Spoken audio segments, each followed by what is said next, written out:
Hello and welcome to stage 4 of the Tour de l'Avenir. Today we travel from Aigues to Évaux-les-Bains. A lumpy profile on the menu today and a slightly shortened course from what was originally advertised. Given the very warm conditions, it's well in excess of 30 degrees here, and we're in the Indre region. We were at the start. We're heading into the Creuse region today, and we have two breakaway riders up the road. We started the day earlier on in Aigues, and Évaux-les-Bains is the destination where we were originally going to commence two finishing circuits. We're now only going to have one because of the ridiculously high temperatures. More warm weather, or hot weather should I say, forecast for tomorrow as well, before potentially a little bit gloomier conditions on the weekend, but that's still to come. The finish of this stage will take us through to the halfway point of this year's Tour de l'Avenir. Yesterday we had a change in the general classification as we look at the first of the King of the Mountains of the day today. And that was a Côte de Toulouse-Sainte-Croix, and that was taken by one of the riders in the breakaway. Arnaud Tindon is the rider just in second position there, representing Switzerland. Also in the move as well from Portugal is Lucas Lopez. So two riders away. Yesterday we had the team time trial. That was taken by Denmark in a time of 28 minutes 13 seconds. 13 seconds faster than the team from France, and 31 seconds faster than the Belgian team, who had led for such a long time. The Belgians also saw one of their riders crash in the finale as well. So we have a new yellow jersey, a new maillot jaune, and that esteemed jersey is on the shoulders of Carl Frederick Bevort. As we look at the rear of the peloton, snaking through these little country lanes here as this profile twists and turns and goes up and down before we finish in the beautiful historical town again of Évaux-les-Bains. A really historic location. It's been a wonderful race so far, still relatively tight at the top. The top 10 teams yesterday separated by less than a minute, just showing the exceptionally high quality of the field we've got. But it is the Danish that lead. Anders Foldager is still in the green jersey as leader of the points classification. Was dropped by his team yesterday, perhaps due to the fatigue of being a part of the breakaway the day before, and the mountains jersey is still on the shoulders of the rider from Luxembourg, Loic Bettendorf. The white jersey also amongst the Danish team. That's on the shoulders of Simon Dolby. He's keeping it warm for his teammate Bevort. Well, alongside me again to cast his eye over these young stars of the future, here's my colleague from the Netherlands, Jens Dekker. Jens, an interesting day yesterday, tight at the top, a superb performance by the Danes, which wasn't too much of a surprise, but they now see themselves in the maillot jaune of this race, and it's heading towards what could be quite a punchy finale. And looking at the way the field is spread out, another very quick day today. Yeah, it is a quick day. We saw a very quick first hour, especially with loads of attacks. This breakaway didn't get established until well after that first hour, or right at the end of the first hour, in fact. But 47 kilometers an hour over quite hilly terrain already in that first hour. So that is really quick, especially in these temperatures. I think the race has settled down now with those two leaders. But you see the pace in the peloton is really quick. We've got a camera at the back of the peloton as well today, which is good news, because that gives us a bit more of an overview of how the race is going, how hard it is at the back as well, because you saw the riders already stretched quite tightly at the back there. So it's a quick stage, short stage as well, so it's going to be intense. Yeah, it certainly is. As we just see our two riders passing through the feed. Lopez at the back there, 20 years of age, rides for the Electro Ipel Europa UCI Continental team. Sitting on the wheel there, looks like he's taking a little bit of ice as well to stuff up the back of his jersey, keeping him nice and cool in these very, very warm conditions. There's a quick, brief conversation, or maybe just an exchange of words, something motivational, no doubt, to his partner in crime today, and that is the rider from Switzerland. Sat nicely in his slipstream there. Swiss did a reasonable time trial yesterday, and the gap, there we go, is 2 minutes to the peloton. And we're heading in a southwesterly direction yet again today. There was a small loop at the start where they headed back in the direction that they come before passing through the start area again, and where they took the first intermediate sprint of the day. 3 categorized climbs on the route today, although it looks like one of them may be taken off because we are losing one of the finishing circuits. 17.1 Ks with 4 climbs on, so they'll pass through the finish when they head to Hérault-les-Bains, and then they will commence 1 lap rather than 2. The decision came very late in the day from the organisers, given the very high temperatures that we're facing today. And you were telling me, Jens, that tomorrow could be even warmer. We're looking at possible temperatures in excess of 40 degrees. Yeah, 40 degrees, that's not something to laugh at, especially going up the climbs at the end of the stage tomorrow. So do look out for possibly shortening the stage tomorrow as well. I wouldn't be surprised if that happens if they do it today at about 36 degrees. I wouldn't be surprised if a maximum temperature of 41 means an even shorter stage tomorrow, but we'll have to see. But there is slightly cooler weather on the way, with just 8 degrees forecast at the top of Col d'Isola on Sunday. So that will be, well, firstly a welcome change, but then I think some of the riders will not enjoy that descent going down for about 30 kilometers down the Col d'Isola in 8 degrees and rain. It's the other extreme. No, it certainly is. As we move from the northeast of this country through the centre, we're bang in the centre, a little bit further south than we were at the finish line yesterday, as we continue to wend our way in a southeasterly direction. Our 2 leaders at the moment enjoy a lead of around 2 minutes, and the other rider in the break, Arnaud Tendon, is also 20 years of age and rides for the relatively newly formed Tudor Pro Cycling Under-23 Continental team, a team with a lot of ambition. And a lot of the team that are here representing Switzerland are actually a part of that setup as well. But the chase behind is coming at the moment from the Italians in the blue, and also the collective might of the team from the Netherlands as well. So they clearly want to bring this back together. The general classification, as I mentioned before, the 2 Danes lead, both on the same time, but courtesy of countback, it is Carl Fredrik Bevort who is in the leader's jersey. His cumulative time so far for this, the 59th edition of this wonderful race, 8 hours 18 minutes and 51 seconds. Dolby, his teammate, on the same time. And then we have a man from France, Pierre Thierry, at 7 seconds. Matthias Rondel of France is in 4th at 13. Another Frenchman, Axel Huyn, is there in 5th at 13. Then there's a bit of a drop down to one of the Belgians in 6th at 31 seconds. That's Vlad van Mechelen. Then we have Pepijn Reinderink from the Netherlands in 7th. Jan Christian of Switzerland in 8th at 41 seconds. 9th, the first of the Australians, Alistair McKellar, also at 41. Then rounding out the top 10 so far, Robin Dons of Switzerland, also at 41 seconds. But I can say that the top 26 riders spread over just under a minute. Still a lot to play for, but clearly there are 2 teams eager to try and bring this back together by the looks of things here, Jens. Yeah, and the pace coming off that descent really high. We saw some stretched out peloton there at the back, a couple of riders off the back here, small gaps existing there. Some riders even in between the cars, which usually the team cars would drop back a little bit, but I think with this weather they've allowed the riders to drop back to get bottles, and the cars are filling up that gap, making sure it's a bit easier for the riders to come back to the peloton. But the pace is on. Just looking at those 2 teams, I think Italy are pretty clearly working for Francesco Bussato. Their sort of punchy sprint option for today. They've got a couple GC riders as well, but I think today is going to be for Bussato. And then for the Dutch team, you would imagine it's either going to be their puncher Lou van Belle, or it's even going to be for their GC rider Tijmen Gaat. That's probably why they're working. Pace is high. They're coming pretty close to these 2 riders now. The gap was 3 minutes. It's been nearly halved at this point. So they don't really need to go that fast, I think, to catch these 2 riders, but they're definitely going to put some riders at the back of the peloton under pressure with what they're doing right now. Yeah, especially through these very small lanes as well. You can just see it's only wide enough for 1 car to get through.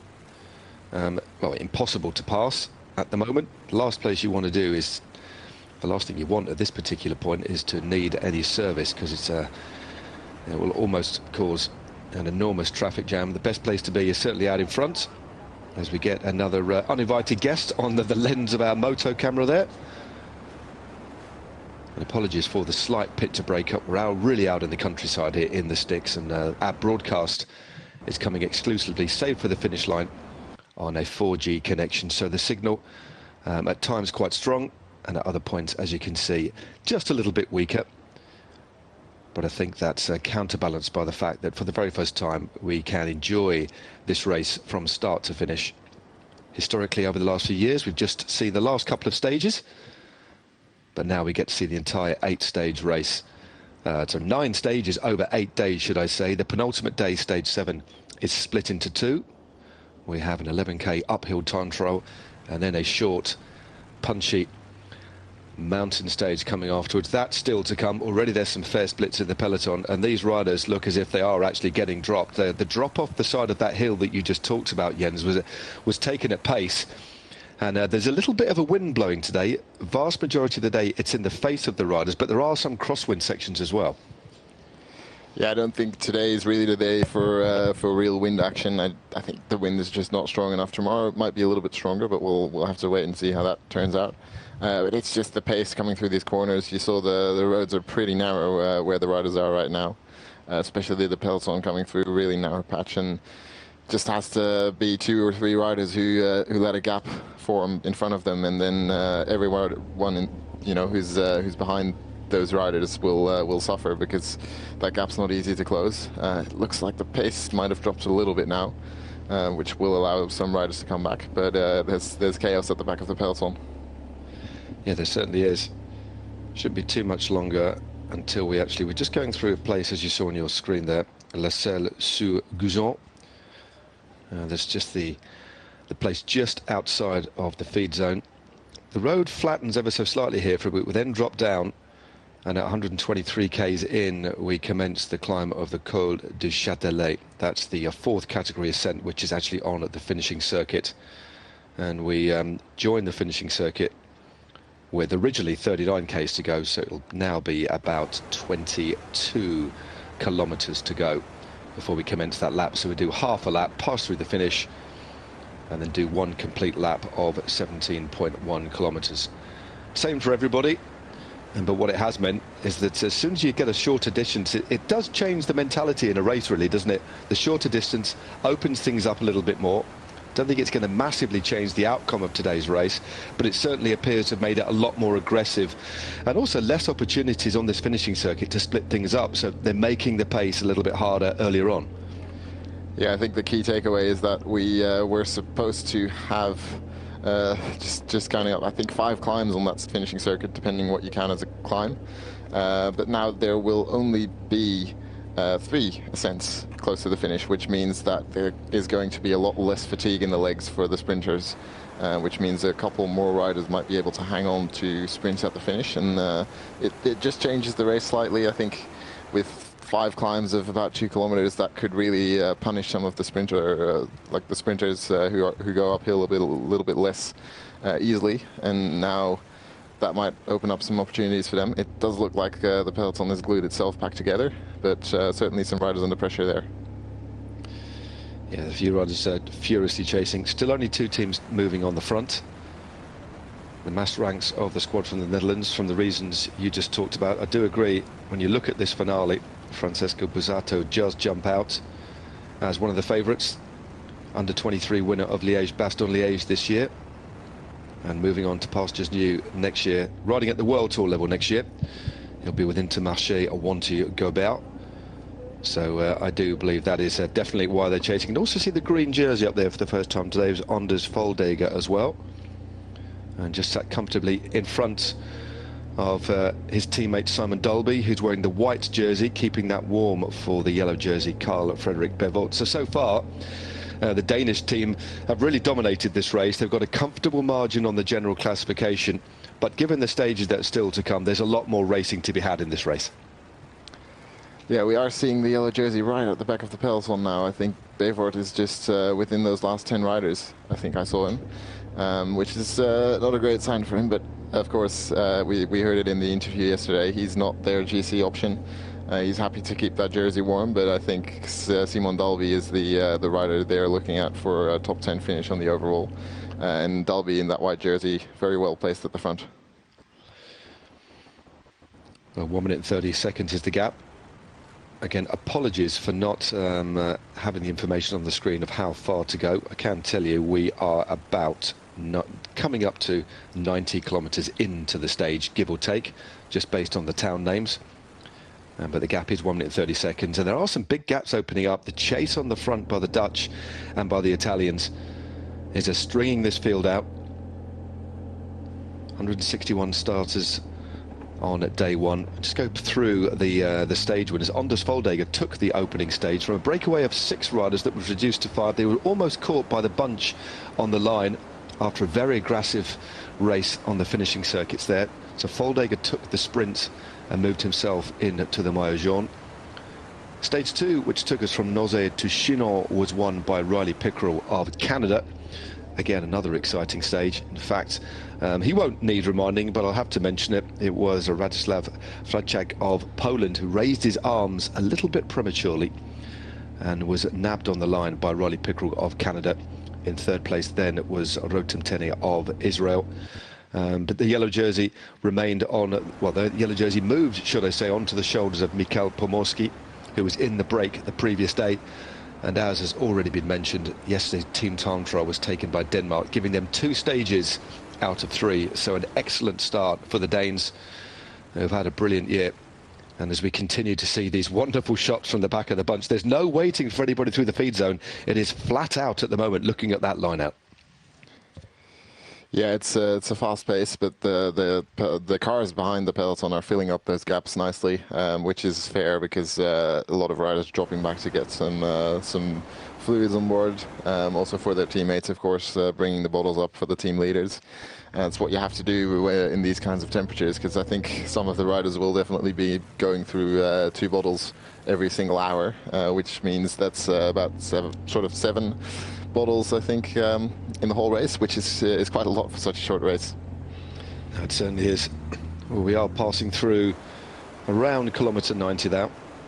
Gap still holding at 1 minute 32. That means we've got about 43 kilometres to go.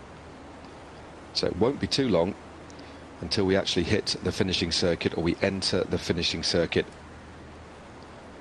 But this is this flatter section that I was talking about, this flat section just after the midpoint.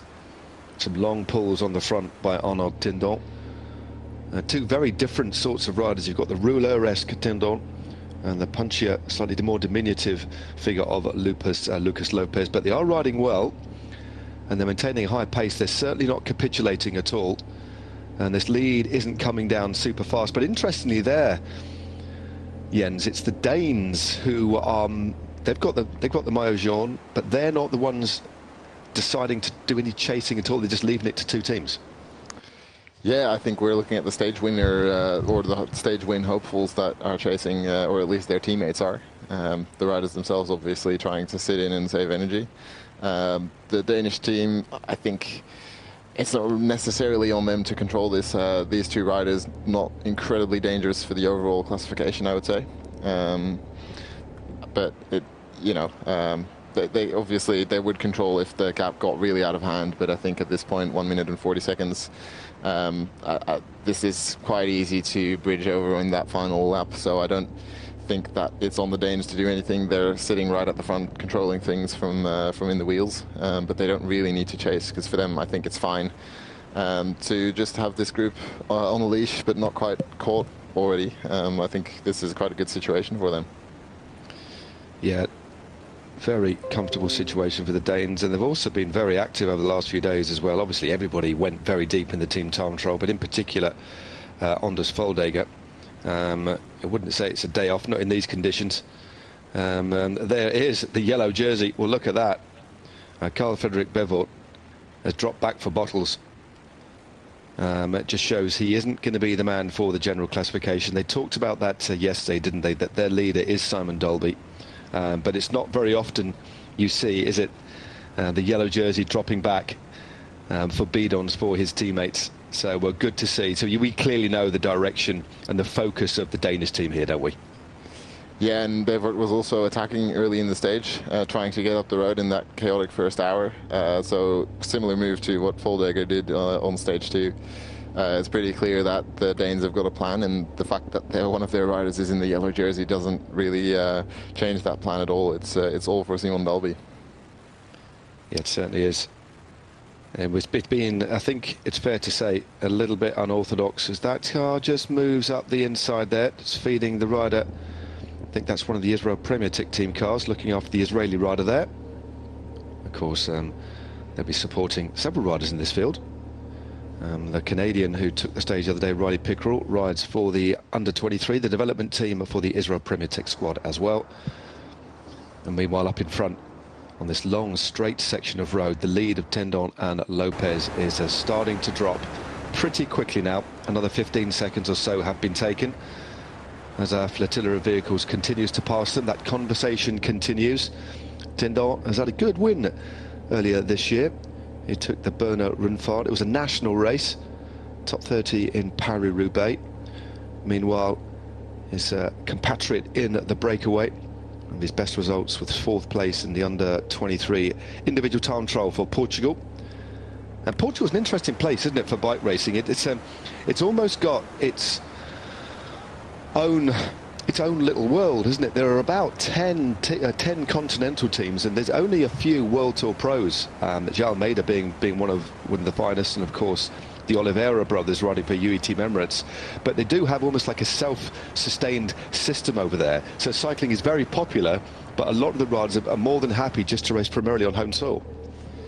Yeah, it's sort of a cycling microclimate, you could call it. Yeah, that's with a couple of really good races. The Volta a Portugal, of course, is the most famous one, which a lot of foreign riders find it very hard to break into. As we see some more riders coming up with bottles, still those gaps appearing at the back of the peloton car, sometimes closing it, sometimes not quite. And you see the wind as well, with that front echelon of about 10 riders sitting out of the wind, and then the rest is just in one long line, it seems. But yeah, the Portuguese cycling scene, it's quite a strong scene, and it's producing a lot of good World Tour riders these days. I think the one we're looking at today is Antonio Morgado, the first year who finished second in the under-23 World Championships. He's someone that I would definitely look for in this kind of finish. Sort of a punchy uphill rider, but not really a climber. That's exactly what you need for this kind of finish. Yeah, it certainly is. Yeah, definitely watch out for him.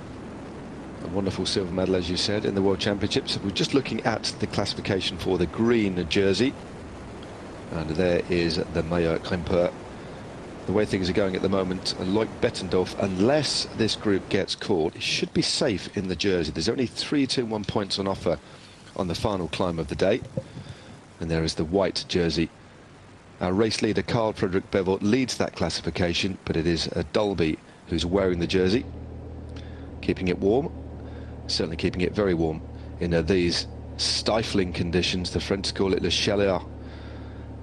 But you can just see, as Jens was just talking about, with that little bit of a head crosswind, although it's come back together now, there was a stretch where it started to thin things out, and the group just behind, rather than fight for that space in the gutter, intelligently just formed another echelon directly behind the one in front, although the formation, the shape of the peloton has now closed as riders continue to drop back for bidons. This is going to be a continual theme, isn't it? And I would imagine, Jens, as well, that we're going to see a relaxation of the rules. Normally there's no feeding with 20k's to go, but today I'm sure they'll cut it down to 10k's to go. Yeah, I better hope they do, because it's too warm to put that limit at 20 kilometers. I imagine there will be soigneurs who are at the finish line, and of course with a local lap that means that we cross the finish line once with I think 13 kilometers to go. Is that it? Or no, it's 17 kilometers to go actually. That's right, yeah.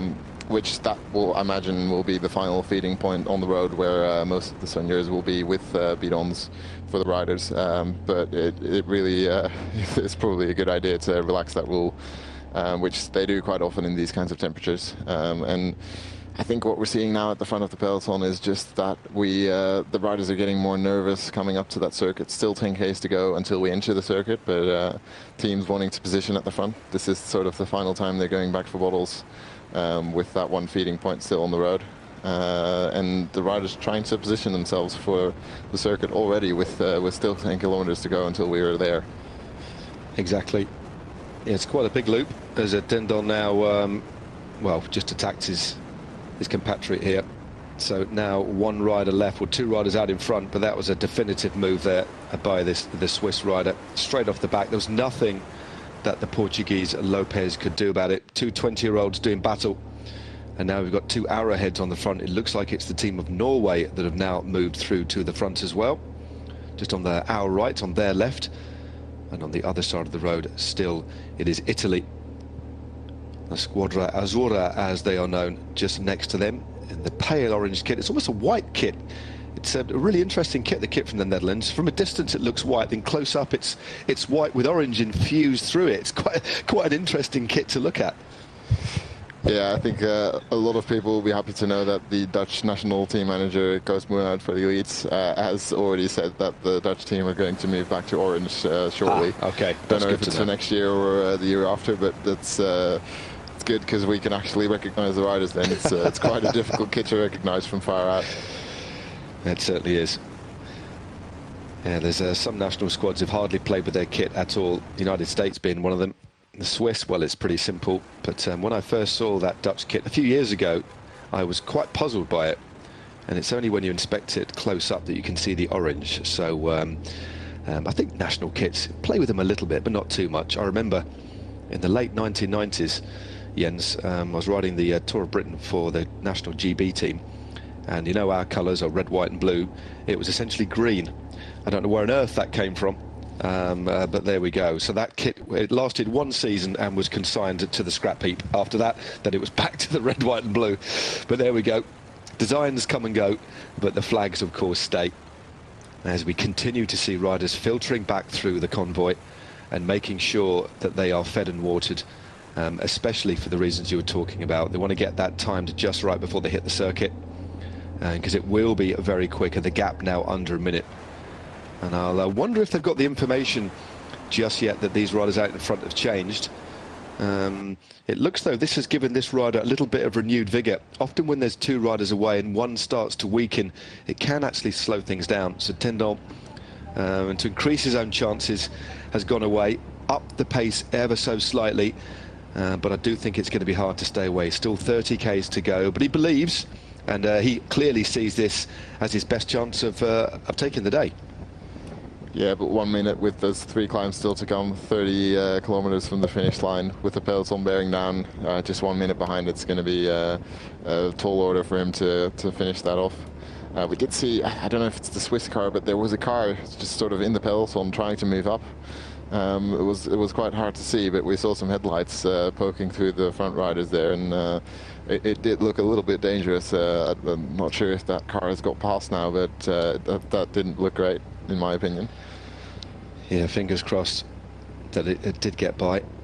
Again, it's a little bit chaotic because of the need to get these riders bottles. So lots of riders are happy to drop back. You can actually drop to the back of the peloton, raise your hand and call for your car to come up. But with so many riders doing that at the same time, it is going to be rather chaotic in the peloton behind. As cars try to come up, we're thankfully on a slightly wider road now, but some of the narrow roads that you saw earlier made it virtually impossible. And on the finishing circuit, there is a very narrow section of road as we go through the old town as well. And that is part way through the finishing loop. As we look at our sole leader now, taking a feed. And this is our first glimpse, or second glimpse, should I say, at the finish. We'll pass through on one occasion, and then we'll commence one 17.1 kilometre lap. And the climb, the finish itself is on a climb. It flattens out towards the top, but the last 2.5 Ks are pretty much all uphill to the line, Jens. Yeah, it's basically a climb from 2.5 kilometers to go, about 1.8 kilometers at just under 7%, and then the final 800 meters are about 2%. So it definitely flattens off. There's no categorized climb, by the way, so it's just, well, it isn't even a climb according to the race organizers, but the riders will definitely feel like it is. But not quite an uphill finish. It's going to be a fast finish on top of a climb, so that'll bring quite a particular rider out, someone who can survive that climb and then still sprint fast on a fairly flat road. Yeah, 50 seconds now. It's a complex one to get right. It can go long. Will we see a small group? Will we see a group come together? Or reduced peloton sprint, but as you say, given that the relatively short distance of today's stage now, shaved from 150.1 to 133, there will be some relatively fresh legs there, but I think had they done 2 laps on the finishing circuit, there certainly was the potential for it to split again. But Jens, when you look back to the opening stage won by Anders Foldager, it wasn't a particularly challenging finish circuit. There are a couple of gentle climbs, but any little bit of elevation seemed to provide enough of a catalyst for these riders to attack. So I do think this finishing circuit, we will see attacks, and it might actually be quite difficult to control. Yeah, it will be. It's definitely going to be the case that a strong team with a sprinter who can potentially win this stage will have to control this with all their riders probably, because and they'll have to be good climbers as well, because we will definitely see some attacks on that finishing circuit. It's just about who's going to attack. If we're going to see the real strong GC riders attack, or just some really strong punchers who attack from far out, then it could be very difficult to control. If they're all going to stay and wait for the final climb, and it's just the maybe slightly less favorite riders for today who attack, then it might be possible to control. But it just depends on what the teams choose. I think we've seen the Netherlands and Italy control until now. If those teams band together and maybe 1 or 2 more teams try to control that final lap, it will be difficult to get away. But if those teams start jumping as well, then we could see a smaller group come to the finish line. Yeah, we saw a lot of activity on the opening stage by the United States, also Great Britain getting in the mix as well. The United States still have their full complement of riders. Luke Lamperty, Mathieu Riccicello, he has to be their biggest overall hope. Ian Lopez de San Roman, Brodie McDonald, Artem Schmidt and Colby Simmons. Very easy to spot with his Jumbo-Visma bike and helmet from a distance. And then the British team, Nurikar, Blackmore, Goliker, Donaldson and Jack Rudkin-Gray. And at some teams as well, because of what they lost in that and the time trial, will be trying to take back time. We've got a lot of hills coming up. We've also got the only individual time trial coming up. Tomorrow's stage as well, as the lead is sliced now to only 25 seconds, and we get ever nearer this finishing circuit in Evaux-les-Bains. Just looking briefly ahead to tomorrow's stage, another shortish stage, 138.3 Ks, pretty flat until the last 15 Ks, where we take in 2 third category climbs before we drop down into the line. That is going to be a punchy finale. I'm sure there will be splits, but this race just increasingly gets harder and harder. But by the same token as well, we're going to start running out of road to take time. So I do think there'll be some teams, if there's an opportunity, Jens, that they will try and steal back a little bit of time, because the Danes and the French and the Belgians have stolen a little bit of a march already in this race due to the team time trial. Yeah, definitely, but also a couple of riders have lost some time in that crash. So especially the riders who have lost time in that stage 2 crash with 10 kilometers to go, who've also lost time in the team time trial. Those kinds of riders will definitely want to take time. We've got someone like Archie Ryan is already on 2 minutes and 39 seconds from the leader, and that's a pretty big gap to close, and he's punchy enough to make use of this sort of climb. He's quite comfortable in these sorts of climbs. Whereas some other purer climbers might be struggling on such a short effort. So yeah, we definitely could see some attacks, but I think the potential for those attacks is slightly dampened by the lack of that second lap at the finish. No, I think you're right. I don't necessarily think it will be easier, because I think the intensity and maybe the frequency of the attacks will be a little bit more, but I think we might see a larger group come together. But the time at the front for our man from Switzerland, despite his best efforts, it was a bold move. He left Lucas Lopez to forge a solo path, but the sheer pace behind has meant that he's had to succumb, and he now drops back to the peloton. So fair play, Arnaud Dindon. It is all back together. He looks across on the tops, and he is reabsorbed by the peloton. Big clutch of Irish riders just on the right-hand side. So many jerseys fully unzipped today just to try and get that air. It's like a hairdryer in these sorts of conditions. But it is right now the team of Norway on the left-hand side. France also in the mix as well. Again, apologies for that little bit of picture breakup we're getting here. But we are rapidly approaching the finish as riders continue to drop back and get those beat-ons just at the final moments. That is Jose Bico of Portugal, but now it is all back together. So Norway happy to set the pace here on the front. Yeah, on the other side of the road, the yellow jersey wearer, Carl Fredrik Bevoorts, keeping his team leader, Simon Dalby, out of the wind. But we see some other teams as well, Ireland, Australia, Israel and France at the front. Other teams trying to take their places. It's getting quite nervous because we're only 3 kilometers from our entry to that finishing circuit, which means we're only about 5 kilometers from the first time we hit one of those climbs on the finishing circuit. Well, Carl Fredrik Bevoorts in the jersey. Just looking back at some of his results today, how could we forget? He's a team pursuit world champion on the track as well. Such a versatile rider. Again, they put 2 seconds into the Italian team of Ganna, Milan and Consoni. So I tell you what, that's a very, very fast team. But no, a real talent. And the Danish side of the sport just goes from strength to strength. Of course, Mads Pedersen, one of the beacon holders. And Mathias Skjelmose Jensen again has really come to the fore this season, and they just keep on producing world-class talent. They really do. Exciting to watch. As we look a little bit further back, that's their first glimpse of Michael Leonard. Rides now for the Ineos Grenadiers, took 10 wins as a junior. One of quite a few riders now who are going straight from the junior ranks through to World Tour. So he could be one to watch. Well, he definitely will be one to watch once we hit the mountain stages hit. Yeah, it will be, not for the overall classification anymore. He's already lost some time, quite significant time actually. Struggled a bit in those first few stages, but he has said in an interview that he's looking to pick up maybe a stage win in those climbing stages that might suit him a little bit more. Not the best Tour de l'Avenir for him, I think, but he's only a first year under 23. It's maybe a bit odd given the results that he's getting here, that he's already on a World Tour team, but you know, he's been struggling, so fair play to him for fighting on, and we'll see him in the mountains, I have no doubt. Yeah, certainly think we will. But look at the ferocious pace that's been set here on the run into Évaux-les-Bains.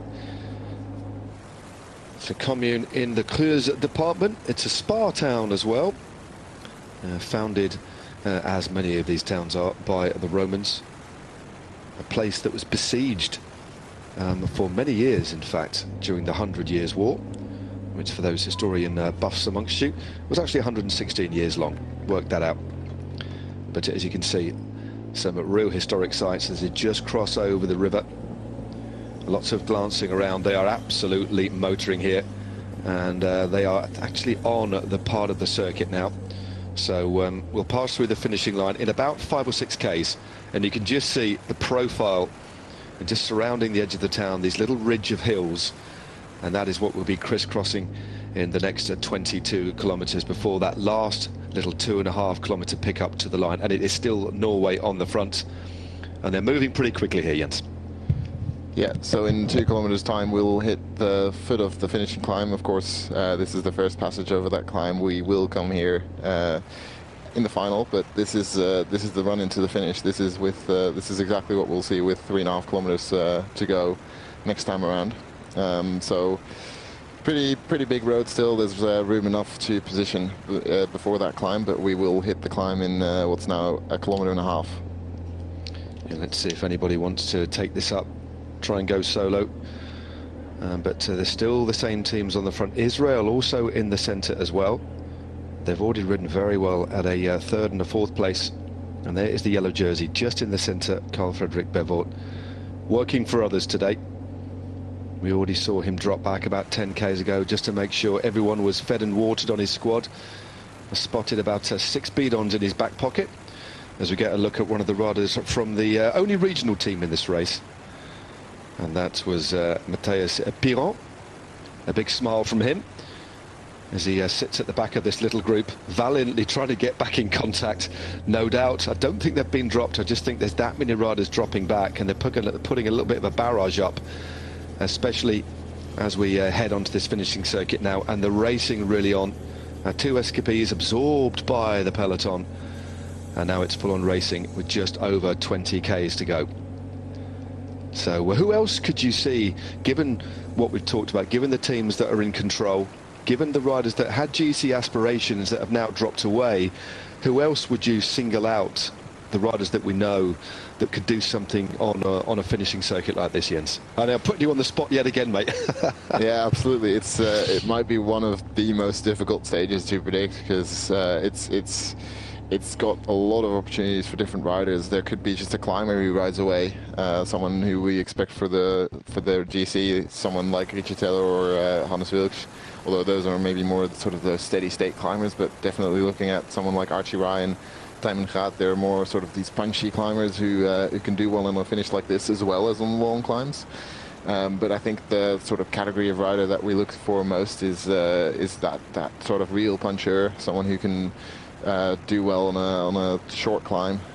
Think of Julien Alaphilippe in the elite ranks. And in that case, we're looking at Francesco Bussato, maybe Antonio Morgado. Lou van Belle is another one that we could be looking at for the Netherlands. I'm quite curious what we're going to see from the Mexican leader, Isaac del Toro. He's come up these last couple of years, started to make a name for himself. He's said that he's fairly fast at the finish, just doesn't want to mix it up in those bunch sprints, but he's a really good climber as well. That's someone I'd be looking at, and yeah, that's some of the names, but that's definitely not all of the names. I think there could be about 30 riders who could win this stage, and we'll definitely not know the names of all of them. Oh, there's a few riders just starting to suffer now. They are definitely not driving back for bottles by the looks of things. There's a couple of big turns being done on the front by the Norwegian champion there. He's now dropped away. And we've got 2 kilometers to go until we pass through the finishing line, and they'll get the bell. And also it's game over today for Carl Fredrik Bevord. He's been doing a lot of work already, sat on the front. Even riders who were just on the front of the peloton, when the peloton is flat in shape, it's a lot harder than it looks. They make it look so easy, both in the under-23 ranks and in the professional ranks. But they're there for a purpose, aren't they? To shelter the riders behind. And the effort of just riding at 50, 55 k's an hour flat across the front is quite deceiving, isn't it? Yeah, it's really hard to go as fast as these riders have been doing at the front. Of course, it's a lot easier sitting on the wheel. And the riders that have been sitting on the wheel will be going up in that peloton right now. Norway, with a real strong team performance up this climb, I think they are setting a pace that's high enough that no one else is going to be thinking about attacking. Which means that we will see quite a controlled race, and I'm curious to see who they are riding for in this case, if it's just going to be for Johannes Gulset, their GC leader, now that their main favourite, Johannes Saunemeter, has abandoned. Whether it's for him or for one of the other riders who will try to win it in the sprint, but we'll have to see who that might be. I think it's most likely going to be Gulset for them today.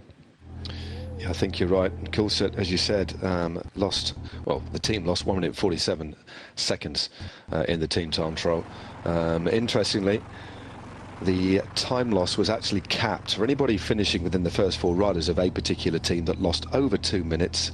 That loss was capped, so all you could lose if you were part of the main body of riders that finished for your squad was 2 minutes. And I do understand the rules behind that, to try and make sure that the GC classification isn't overly spread and essentially a done deal before we hit the mountains.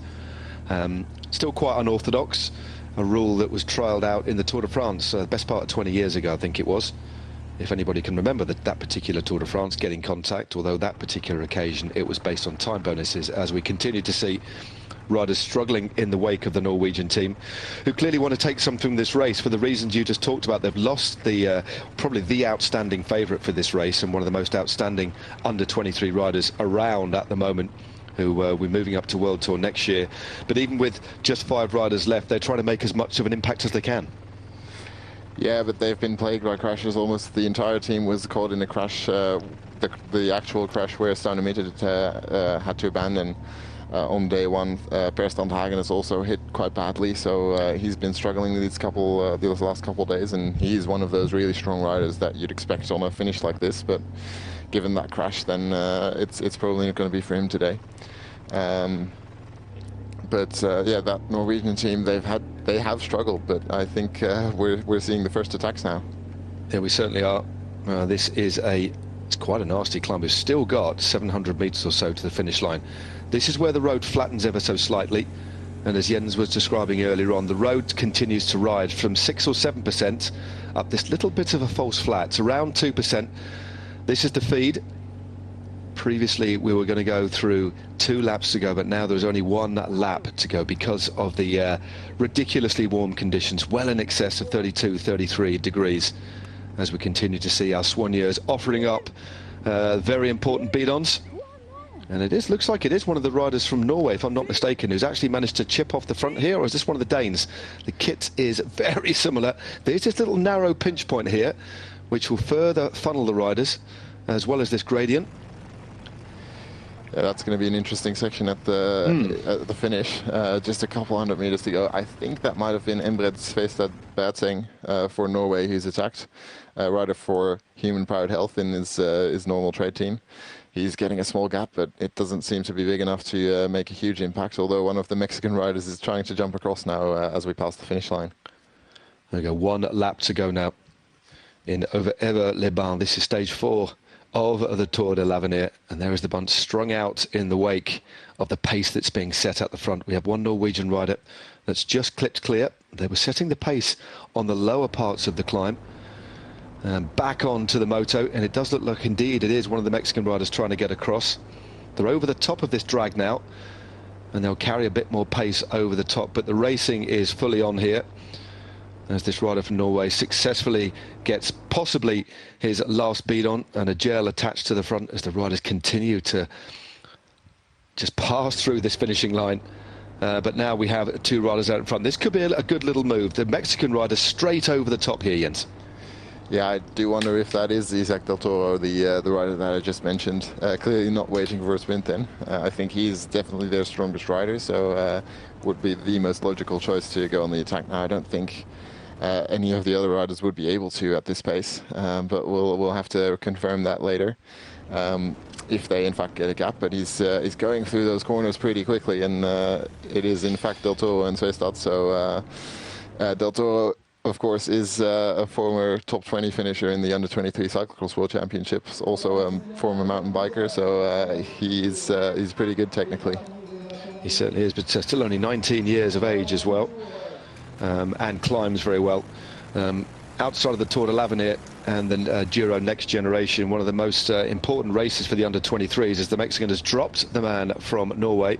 He recently finished 3rd overall in the Valle d'Aosta, including a hatful of top 10 performances, top 20 every single stage there, 10th overall in the Cebu Cycling Tour. So this is a rider of real talent, and at the moment with 15.8 k's to go, and the back of the peloton torn asunder given the pace that's being set here. It is the Mexican Del Toro that has gone clear, and he's looking very good as we continue to look at riders now struggling, who will just finish probably a few minutes down, going through a few roadworks here. That's a bit of a patchwork surface to the road there, not particularly pleasant. Helps if you've got mountain bike skills, but it is Del Toro who's clear on his own now. Yeah, and he just has ridden Sveistad off his wheel, and Sveistad is a rider who finished 17th in the previous edition of the Tour de l'Avenir. He's a professional at Human Powered Health, and Del Toro just went past him like he was standing still. He's trying to come back now. I think it would probably be better for the 2 of them to work together, but Del Toro is not intent on waiting. He's just going for it. He's had a good race program. Here's the man just behind as well, ridden the Saudi Tour of Oman, El Gran Camino down in Spain, the Giro Sicilia, as well as Slovenia and the Castilla de Leon. A lot of race in his legs, but so's this man in front, a year younger, and clearly had big talent. But that attack has drawn out several other riders too, who are trying to get across. This is hardly a bit of flat on this finishing circuit. In fact, it's just up and down all the way, and by design, hard to control.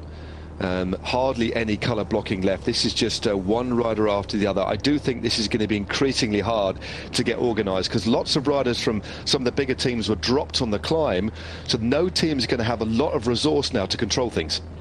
No, absolutely not. It's this is a small drag just after that finish line passage. We're going to go into a longer descent now. It's actually Pepijn Rijnrink, the Dutch champion, who's made it across to Del Toro, but it's Is it actually Bussato, the Italian champion, who's tried to glue it back together, but he didn't quite get across, and there's some gaps in the peloton behind as well. So it's getting quite chaotic. We're just about to start that descent towards the final categorized climb of today. Yep, that's the Côte du Châtelet. It's 1.1 Ks at 5.3%. But arguably not as hard as the finishing climb, to be honest with you. That's the climb that's seen the most damage done. 14 Ks to go. And the rider from the Netherlands ushering the Mexican through. And Isaac Del Toro obliges, looks stylish on a bike. This is an interesting little duo. And the gap, slowly but surely, appears to be opening up as they carry the pace down this climb. And there's a little bit of daylight that's opening up. And this is a strong duo, especially on a finishing circuit like this. Yeah, definitely. Del Toro is maybe one of the most talented riders, of course, in this race. He has not come from a traditional cycling country, and he's making a name for himself already. And Pepijn Reijnderink is just one of those really strong under-23s. He's known for his attacking style of racing. That's how he won the Dutch national championships, by just being in every single move and then dropping the rest at the end. So this is a strong move. It's not going to be easy to control this, especially with most, if not all, teams already losing a couple riders on that previous climb. So we'll have to see who's going to control it behind. But this is a pretty decent gap. It's already over 10 seconds, I would say. Yeah, it certainly looks like it. Another glance round, and well, they're out of mind. Mexican looks behind. Two riders clear, two classy riders. The cream has certainly risen to the top. So Isaac Del Toro Romero sits in the wheel, and there it is. 15 seconds is the gap, with 12.8 Ks to go. This looks pretty encouraging, especially looking at what we saw behind. So many riders from some of the big teams of favourites have dropped behind, and all that leaves in front is chaos. Every rider for himself. It looks as if this could quite potentially be a mini day for GC. There's certainly not going to be enormous time gaps today, but certainly the opportunity for some of the riders who fancy themselves to claw back a little bit of time, as again we head to the rear of the race and riders spread all over this hilly circuit in Evo-les-Bains. We just saw the green jersey Anders Voldegger getting dropped. We saw Alex Segaert getting dropped a little bit earlier. So some strong riders, maybe not the best climbers, that are getting dropped right now, but it's turning out to be quite a heavy final circuit. I think the heat may be weighing on some of the bigger riders, and this is turning out to be kind of a GC day, because Del Toro is maybe not a pure favorite, but definitely an outsider for the GC this week. Yeah, this is going to be difficult to bring back now as we continue to focus, unfortunately, at the rear of the bunch. As you say, these hot conditions certainly make it difficult for many of the riders. Even riders who ride well in the heat, they get to a certain point where it's difficult to become optimum, or to optimize. Now, your body acts in different ways, and regulating your core body temperature actually takes a lot of energy. You'd imagine that trying to keep your body warm when it's cold, it takes more energy. In fact, it takes more energy to cool your body down when it's hot, which does sound quite counterintuitive. So yeah, wreaks havoc with the body, but some riders can adapt better. And this a real, although a short stage today, certainly an attritional one, Jens. There's the profile. Only one ascent of the fourth category climb, as you can see there, the Côte du Châtelet. And then we'll be on those slopes soon. Hopefully we can rejoin the action at the front. And at the moment, given the information that we've got, it is Simon Dolby, who is the yellow jersey, or the virtual maillot jaune at the moment. The group in front hasn't caught back and hasn't taken back enough time for them to move into the jersey, but they're certainly looking good, potentially between them for the stage win. So what do you know? What sort of rider is the Dutch champion that's out in front at the moment? What do we know? What do you know about him? Well, what I definitely know is that he's only 32 seconds down on GC, so that could become interesting as well if these two stay away. But again, really attacking rider, Pepijn Reijnderink. He's done quite well in some of the professional races. We saw 19th place in the Tour of Leuven recently, just just over a week ago, I'd say, over maybe exactly a week ago, in fact. So that's very recent. And he did win the Dutch National Championships, as I said, in a very attacking manner. It's just one of those riders who's maybe not a specialist in any particular field, but he's just strong all around. Fairly punchy, maybe not the best puncher in the world, but he's good enough to attack on these sorts of climbs, and then strong enough to hold it for a long time. I think if I had to compare anyone in the pro ranks to him, it might be Ben Healy, sort of that rider, strong on a short climb and then really strong enough to hold it for a long period of time over varied terrain afterwards. Well, he's had a great year so far this year. He rides for the Soudal Quick Step development team, and has had several wins on terrain similar to this. 2 stage wins, 3 stage wins. So the best young rider and 2 stage wins, shall I say, in the triptych Ardennes, which is a very hilly race indeed. And then consistent stage placings in the Giro Next Gen, and then capping things off earlier in the year. On the 25th of June with the Dutch Under-23 Road Race Championship. So a man of real talent, and this group are moving clear, and as you say, all he needs to do now is take another 15 or 20 seconds. This is Group 2 on the road, on this climb, and this is a steep one as well. It certainly looks steeper than 5.5% average, that is for sure, but it looks like it's a climb that rises and falls, so the average gradient belies some of the steeper sections on it. And I think this is Dalby trying to come across the gap. So Dalby, remember, is wearing the white jersey, keeping that warm for Bevel. So Dalby is the rider with the most to lose, but also potentially the most to gain. But it's a big gap to try and cross here, Jens. Yeah, it is a big gap. There's a few riders, a few teams actually in white jerseys. It's pretty hard to see from this distance. This does sort of look like the Spanish jersey, but the peloton is not breaking up too much. There's still a few riders really close together. It does look like one of the British riders also coming across here. So it does look like that group is about maybe 40 riders still, with a few riders just off the back. So there is still some firepower, and we will get a short valley in between the descent off this climb and then the start of the final climb. So there is some time to glue this gap back together after the descent, but it's going to be difficult because they've got a decent sized gap. Yeah, they certainly have. Both sharing the workload equally. Reindering now moves through to the front. Let's have a look if anybody is going to emerge over the top. Again, no real cohesion at all. It's impossible to get cohesion when the course and the field are strung out like that. Riders struggling to stay in the wake of others. All it is constant attacking, but that gap has opened up. I'd imagine that is a little bit more than 15 seconds now. It looks like it might be heading north of 20 seconds. As Reindering swings across the road, latches himself onto the back wheel of Del Toro, and behind it is the Italians who are starting to chase now. Clearly, as you said before, quite rightly, this is a stage that would suit the attributes of Francesco Bussato in particular, but they're not getting any help. It looks like there's at least 1 or 2 Mexican riders that are shutting down the chase behind. Yeah, I think we're nearing the top of this climb now.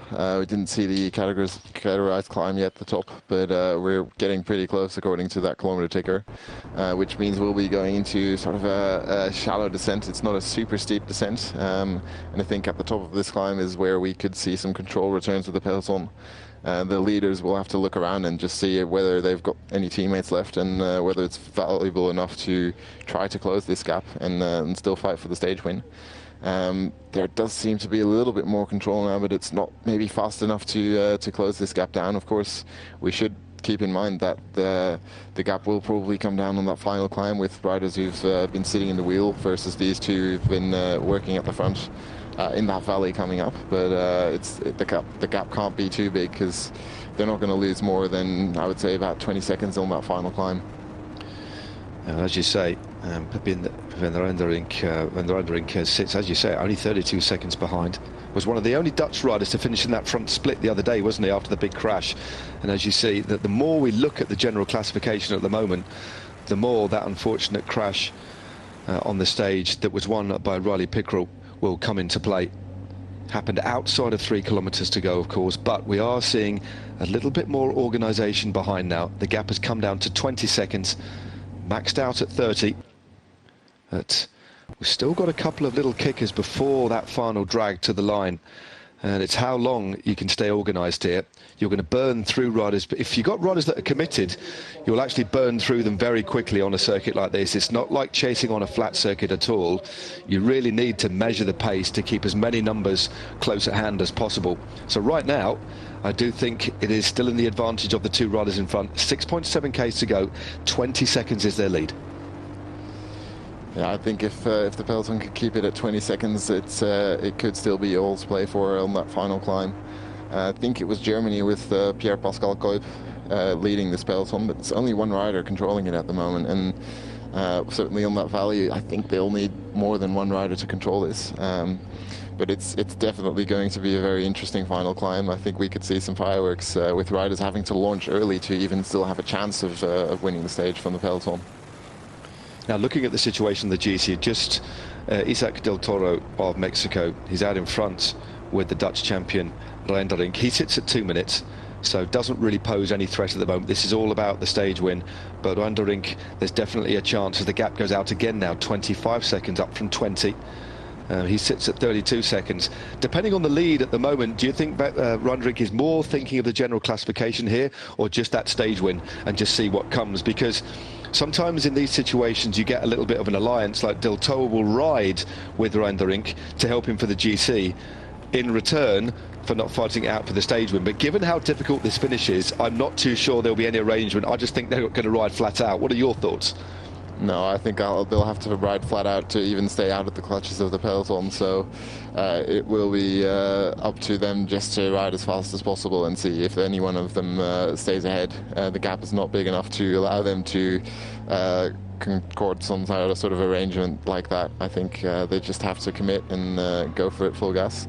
This does look like two of the German riders have escaped from the peloton, and not quite sure who that first rider is. It does sort of look like the helmet that DSM would wear, so it might be Hannes Fuchs, but I'm definitely not sure about that. I'm not sure it looked like his rider profile, but two German riders, they did seem to, certainly their first rider seemed intent on keeping on with this move, which is quite a weird move, I would say, but they seemed intent on closing it, but now two riders off the front.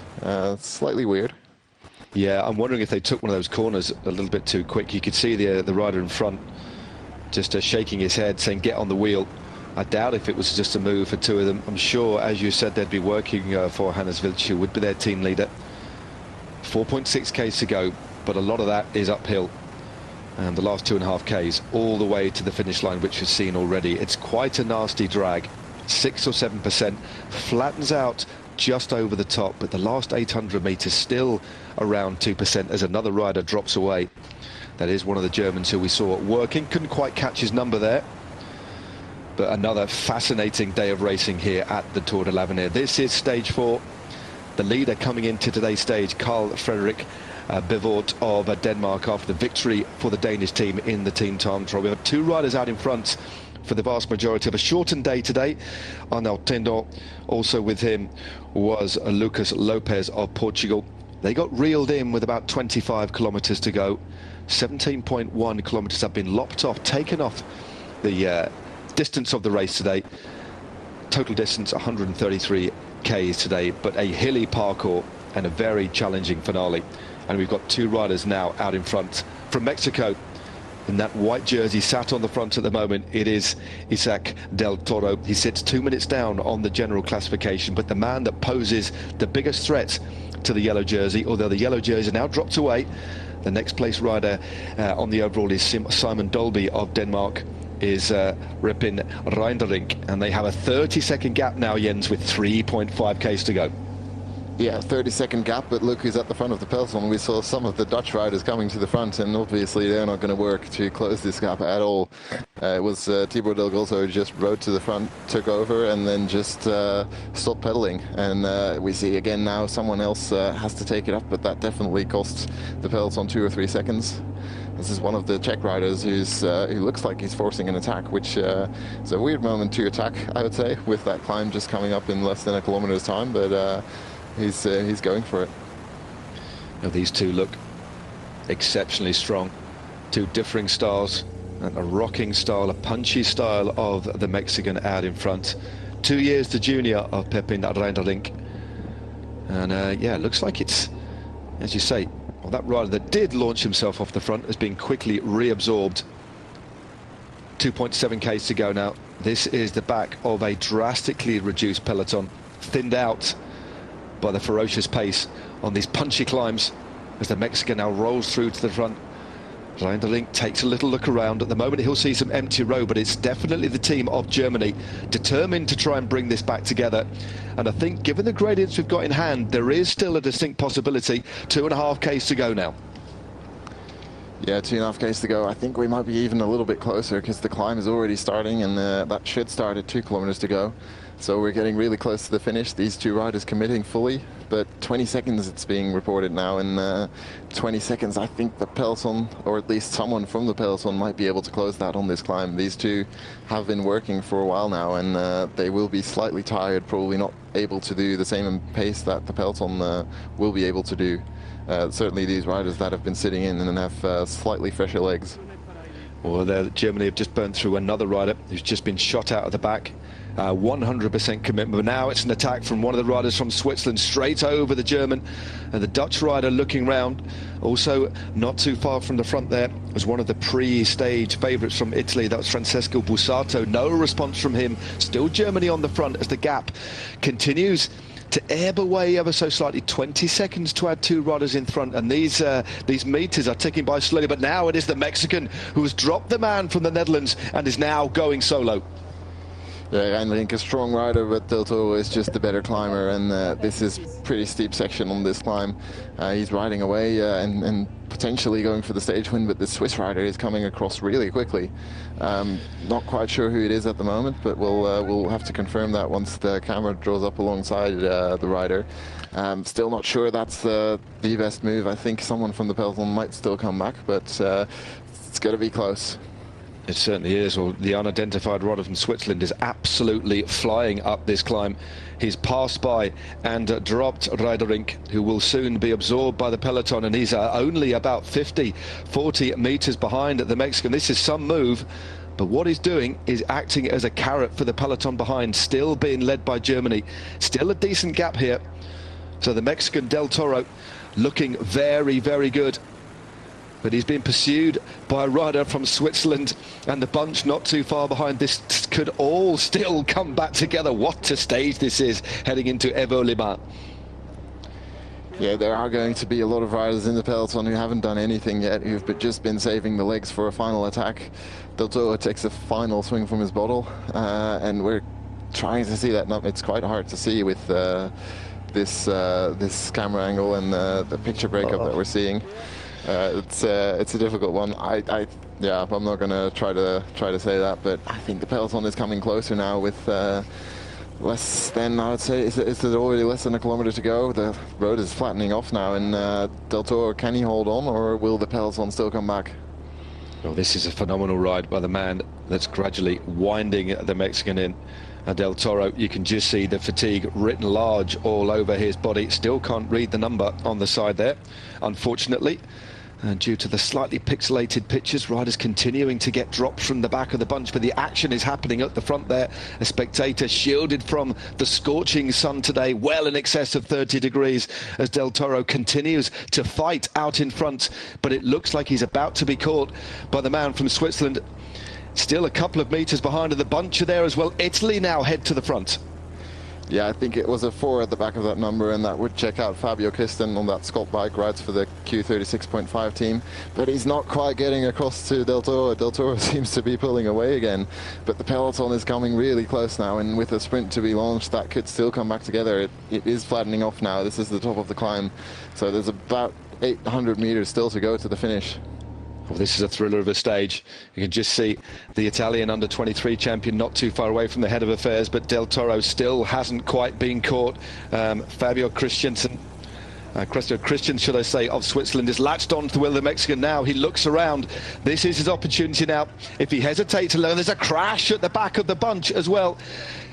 One of the riders from Israel is being caught up, but Christian now moves through to the front with the Mexican back on his wheel. Is this another shot at glory for the man who's animated the finishing circuit hill? Del Toro and Christian head into the finish together. 300 metres to go, but the bunch aren't too far behind. They cannot afford to look round now. The road continues to ride here in Evo-les-Bains. Who's going to take the win? But it is going to be Fabio Christian. He's found something special. He's opened it up. It looks like the Mexican's going to be caught on the line, but Christian takes the win for Switzerland. Del Toro holds on for second place there in third, and one of the riders from Great Britain rounds out the podium in third. Another absolute scorcher of a stage in the Tour de l'Avenir. Incredible finish there with Fabio Christian just coming over the top of Del Toro to win that stage. Heartbreak for Del Toro on the line there, but still holding on for second place. I don't think he's going to get any time in the GC, but he's shown his strength today, and there's only more to come for him. He's only a second year under 23. Fabio Christian already a professional rider with Q36.5, but he takes the win there. Well, an absolutely superb win. That really was well timed. We did question whether it was the right thing to do. It certainly was. He paced it perfectly, didn't he? Just rode across the gap, incrementally chipping away at the distance between him and Isaac Del Toro. Sat on him for a bit. The two actually did manage to collaborate and work a little bit. Just kept that lead. But in the end, it was the stronger man, perhaps the slightly fresher man, that took the win. But fair play to Del Toro for just staying on and holding on for a valuable second place. But that shouldn't affect the general classification. Did spot Simon Dolby amongst that group of finishers. He was in second place overall, so I think we will see the maillot jaune, the yellow jersey, still on the shoulders of a rider from Denmark, but this time on the pre-race favourite, the protected leader for the Danish team, Simon Dolby, of course, subject to confirmation. But another thrilling stage. We've been royally entertained over the last 4 stages, haven't we? Yeah, absolutely. It's been incredible racing, and it's not going to get any worse, I would say, with the next couple stages coming up. One more hill stage and then some mountain stages. Just that comment, we saw a crash at the end, although, well, here's the very short replay of the finish. Not much we can comment on there, but my earlier point, we saw a crash in the final couple of kilometers, I think in the final kilometer even, but there is the rule that this, well, the organization has not considered this a summit finish, so there will be a 3-kilometer rule. The rider in question will not lose any time. But this is the finish sprint, of course. Fabio Christian out front, Del Toro out front, and we see one of the British riders coming over the top of Francesco Bussato, the Italian champion, to take the first place of that peloton, third place on the stage. Only maybe about 30 riders in that group still, so a lot of riders will have lost their chance at GC today, probably expected, but some riders will be disappointed, and we'll probably see some of the real favourites losing some time today, because it's been a really hard stage. It certainly has. Riders continue to trickle across the line here in Evo-les-Bains. Yeah, I would say, yeah, 30-40 riders maximum, you're quite right. I did spot a couple of Irish riders. I think Archie Ryan definitely finished inside the top 10 there. Just a few of the riders that I could pick out from their jerseys. He's got a couple of riders finishing here. One of the Norwegians chatting to an Australian as their day is finished. And they reach the halfway point in terms of days now on this, the 59th edition of this wonderful race, the Tour of the Future. It really has been a pleasure to call so far, getting a chance to see some of the riders that you'll be seeing these guys on your screens over the next few years, if not sooner, racing in some of the biggest events in the world.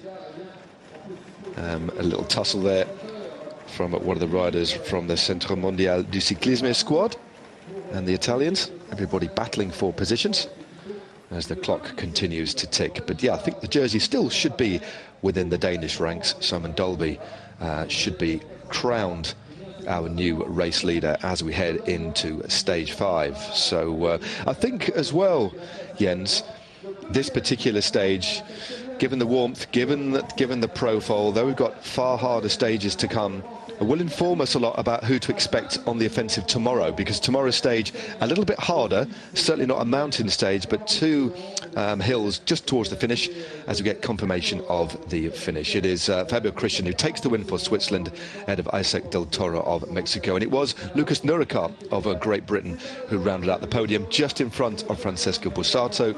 Then we have William Junior Lecerf of Belgium, Lars Kraps of Belgium also there. It was indeed Archie Ryan, and then Reisberg of Israel in 8th place.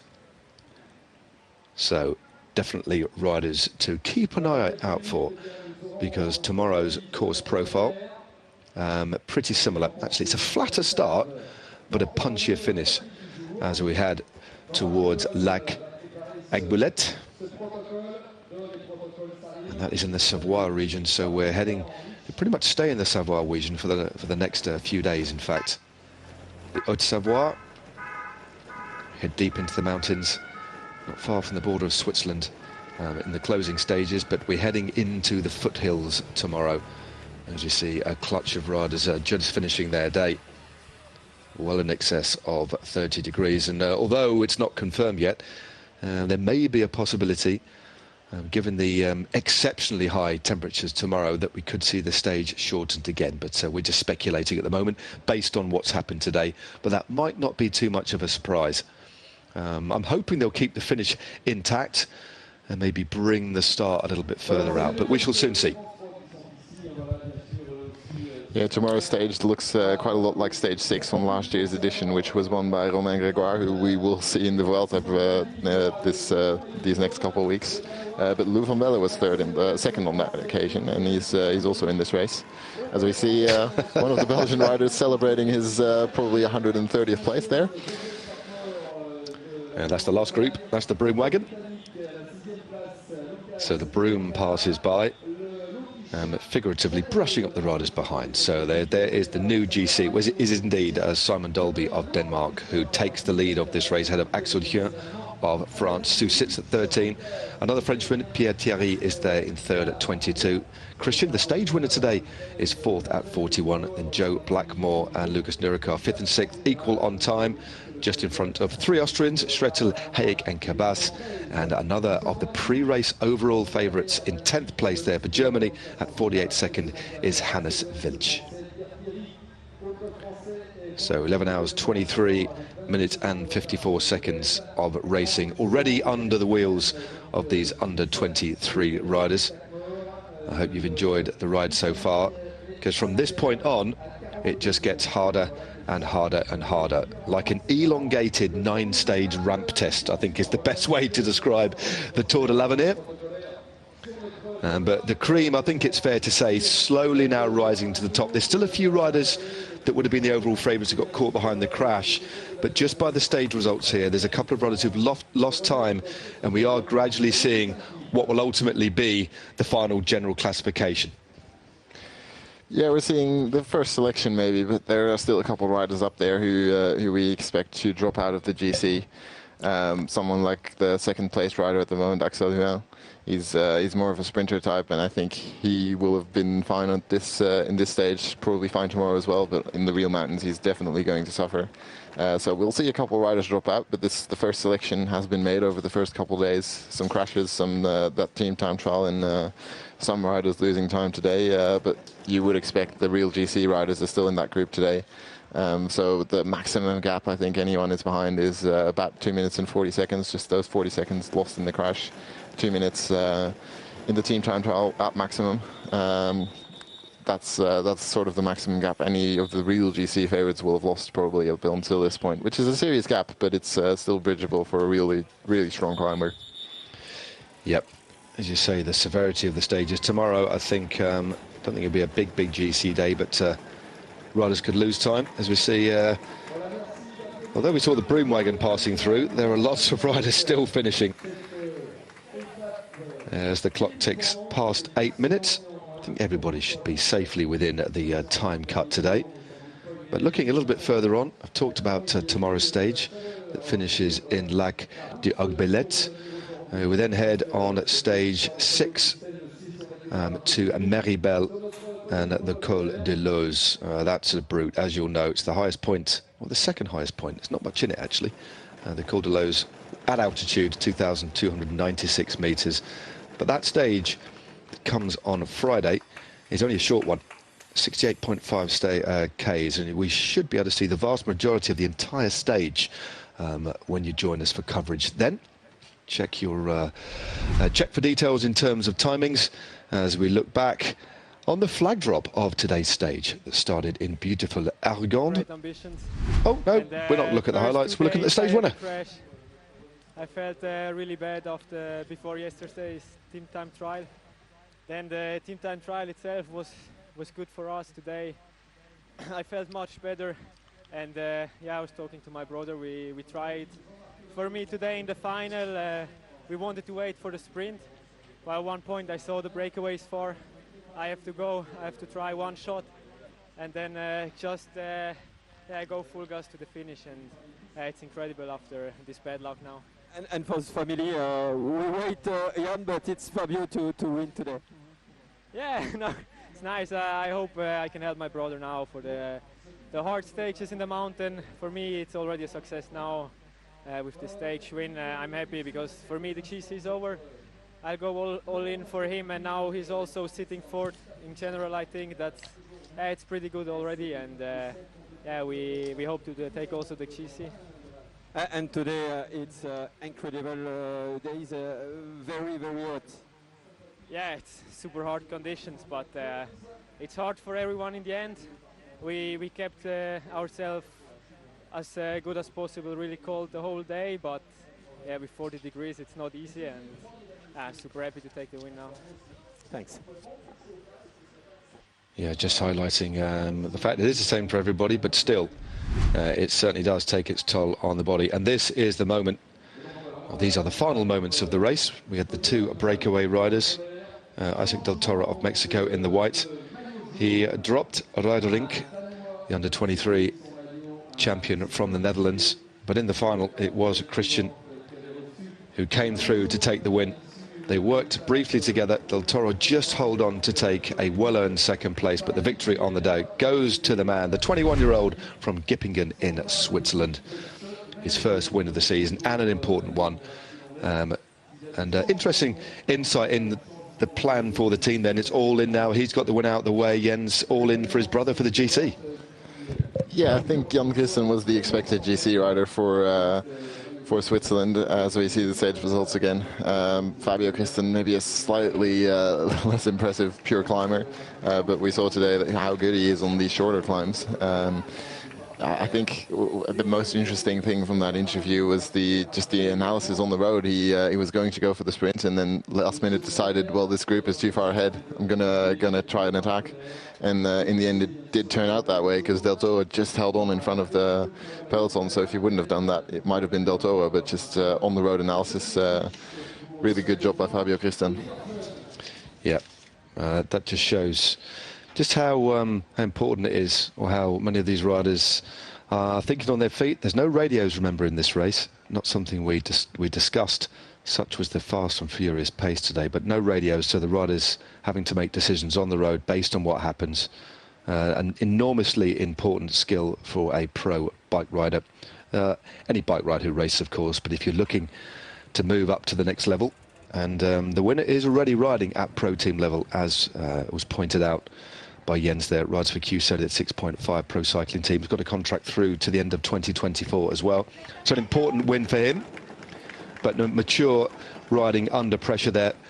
And that's something that, you know, we talk about riders are controlled by the DSs in the car. That's an example of that was just pure racecraft, wasn't it? And as you said, a really interesting point. He felt that the wind was moving away. He had to change the plan round in the last couple of minutes of the race, and did it. Yeah, it's a perfect job. There's nothing more to comment on that. And that's, you know, you can be very strong, but you also have to know when to use that strength. And Christen did it perfectly. Someone who maybe didn't do it that perfectly was Del Toro, just going maybe a little bit too early in that stage. He could have waited for the final climb, but I would say that is maybe the most impressive performance today. He was just 20 seconds ahead, already having put some effort in, 20 seconds ahead at the foot of the final climb. And he didn't even lose that 20 seconds to anyone but Kristen, which is something I would say really impressive for such a young rider. And he is not signed to any team for next year. So I think all the team scouts that might be watching this, it's a rider to keep an eye on. Certainly is. There are multiple riders, as we know. We're riding, some riding at World Tour level, some at Pro Team level. Many are already expectedly riding at Continental level, but there'll be a lot of riders here who will be in the line of vision and in the spotlight of many team scouts. And what a platform to do it. So a solid ride, more than a solid ride by Isaac Del Toro, an aggressive, tenacious ride, a strong one.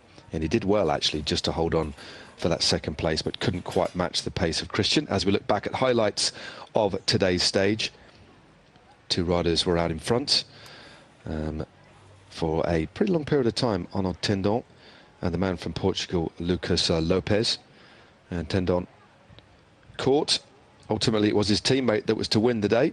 He wouldn't have known that at that point, of course, but Tendon was caught as we hit the finishing circuit. The race shortened by 1 lap, by 17.1 Ks. Carl Frederick Bevort getting dropped on the first ascent of the climb that took us through to the finish in Évaux-les-Bains. And then with 1 lap to go, the bunch thinned out and we had a couple of tentative attacks, and the most significant of which was this one. Isaac Del Toro went clear with Pepin Reinderink, the champion of the under-23s of the Netherlands, and in the end it was the Mexican who dropped him. Well, this is the early stage of the break.